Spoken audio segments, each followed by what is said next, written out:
Eu não aprendo quem é Jesus com Moisés. Não. Moisés é um cara do jardim da infância da graça.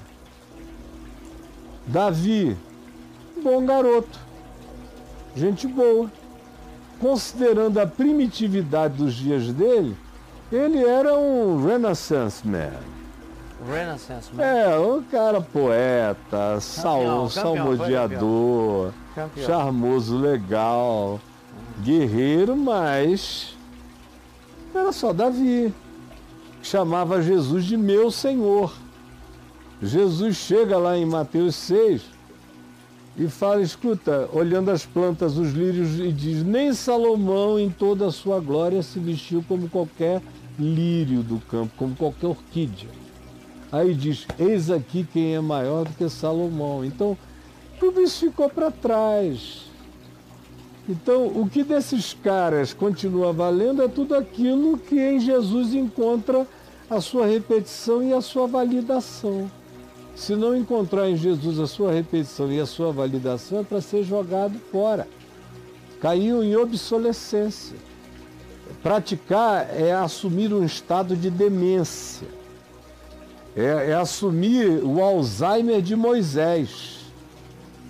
É em Jesus que eu tenho a lucidez. Eu sou a lucidez do mundo. É nele que eu tenho a única revelação. Os outros todos foram inspirados por Deus para a sua hora, época e circunstância, serviram a sua própria geração. Agora, em Jesus, meu amigo, o culto à Bíblia acaba. O culto à Bíblia acaba. Como Jesus disse, vocês examinam o Velho Testamento, a Bíblia dos judeus, porque julgam que ali está a vida eterna. Ora, se vocês estão examinando, aprendam que são elas que dão testemunho de mim, que a finalidade delas era me indicar. Como João diz no Apocalipse, que o espírito todo da Escritura, o testemunho da Escritura, o espírito da profecia é dar testemunho de Jesus. Jesus é a chave hermenêutica de quem quer que tenha conhecido a Jesus e visto que ele era a pedra de esquina, como ele mesmo disse que ele era. A pedra que os construtores rejeitaram. Ele chegou a dizer em João 10 uma coisa chocante. Ele disse, todos quantos vieram antes de mim eram ladrões e salteadores de algum modo. Meteram a mão em alguma coisa. Todos, é que o pessoal não quer incluir todos. Eles querem que esse todos... Todos deles tem que ser algum? Aí o cara quer que isso seja relativo a Buda, que ninguém estava nem falando a respeito. Zoroastro, o Mitra, o mitologia egípcia. Não, Jesus estava falando para judeus, de judeus, da história judaica. Todos quantos vieram antes de mim eram ladrões e salteadores. O melhorzinho ainda fez uma mercenariedadezinha. Ainda comeu alguém que não devia. Sim. Ainda pegou a mulher que não era dele. Deu um beijo falso. Ainda se apropriou de um reino na base de morte, de sangue, isso e aquilo. O melhor de todos não está nem no pé de João Batista. Que foi o que Jesus disse. Dos nascidos de mulher, ninguém foi como João. Aí Moisés vira garoto perto de João. Davi, os profetas, todos eles. Por quê? Porque se diz o seguinte, João, na verdade, nunca fez nenhum milagre. Mas tudo quanto ele disse acerca de Jesus era verdade. Fantástico demais. E morreu sem cabeça. Então, minha gente, é que vocês foram condicionados e o nosso amigo aqui não lê os evangelhos, como Jesus diz, errais, não conhecendo as escrituras, não conhecendo os evangelhos, mais ainda agora, e o poder de Deus. Aí você fica dizendo, como eu vou saber? Desculpa, cara, como eu sei? Eu sei como. Quem é o meu guru? Meu guru é Jesus. Nem meu pai foi meu guru. Aprendi maravilhas com ele, discordei dele num monte de coisas que ele aprendeu comigo.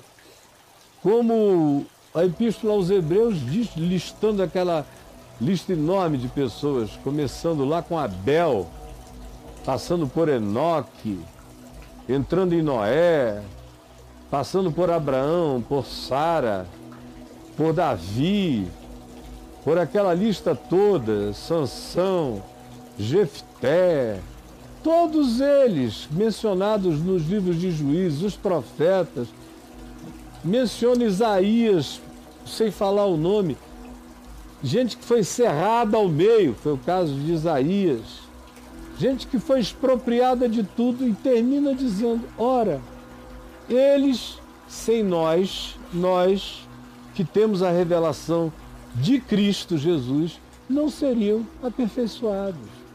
Ou seja, a história bíblica está crescendo conforme aumenta a minha consciência do Evangelho. Conforme aumenta a minha consciência do Evangelho, os atos dos apóstolos crescem. Por isso é que o Atos dos Apóstolos não tem nenhum the end, não tem nenhuma bênção apostólica, só termina assim, do nada. Porque ele está sendo escrito até o dia de hoje. Ele é um gerúndio.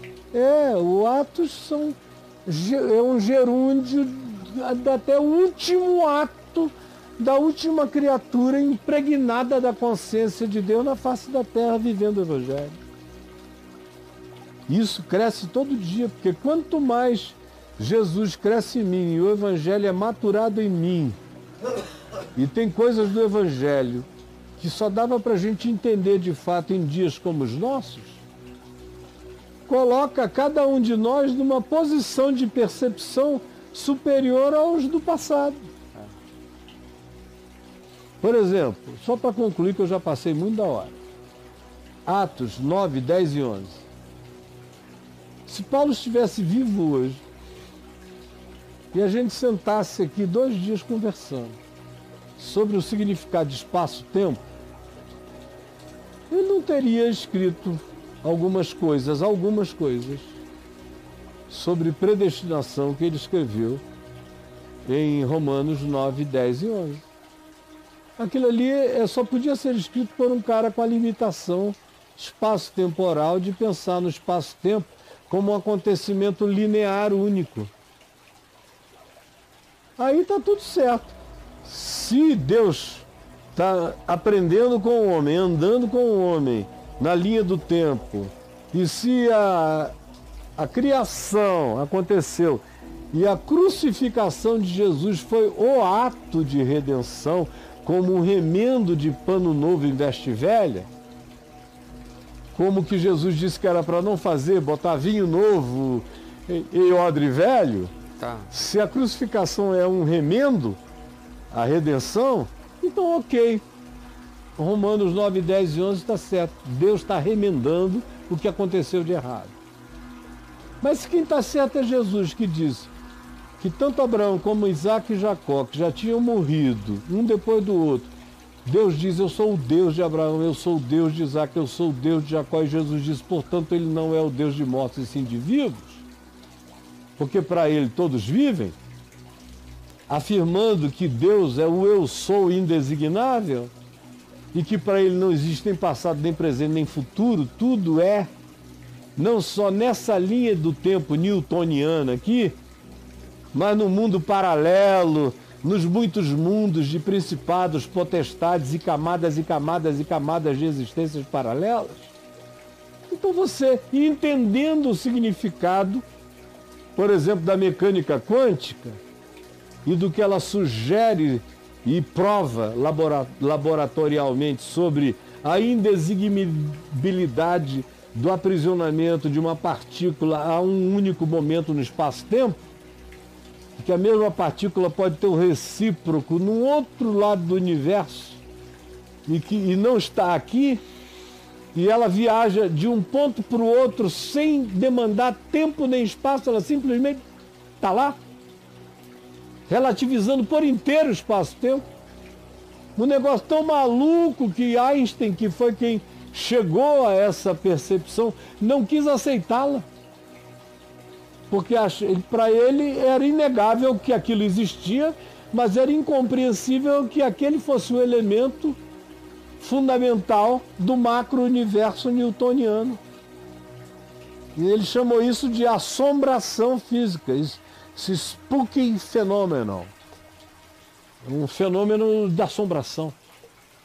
Mas é assim que é. Mas é. É. Então, o que eu estou dizendo? Que se Paulo estivesse vivo hoje, E tivesse essa informação. tivesse essa informação, ele ia entender predestinação de outro modo. É. Não é uma eleição de Deus, tipo, amei a Jacó e aborrecia Esaú.